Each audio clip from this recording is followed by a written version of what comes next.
又嚟到一年一度嘅頒獎禮嘅時候啦，但原來你知唔知道，大部分嘅藝人喺服飾嘅細節上高都犯咗同一個錯誤。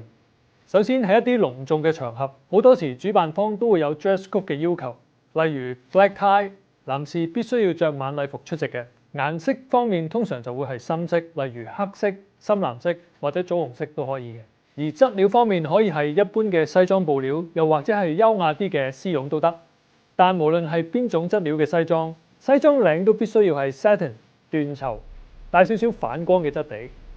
其實佢哋大部分喺服裝上高都冇問題，問題係喺佢哋嘅手腕上高。原來傳統嘅 black tie dress code 係唔應該戴手錶嘅，因為戴錶會俾人覺得你唔禮貌，喺感官上會俾人覺得你太在意時間，有趕住離開嘅意圖，而並非全程咁投入喺晚宴裏邊。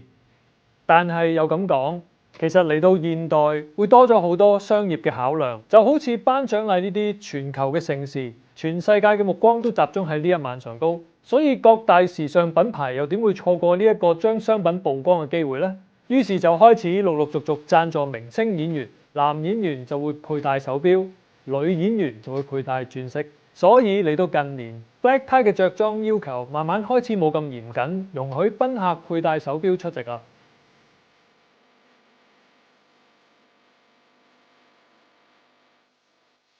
希望大家鍾意我嘅分享，我哋下次見。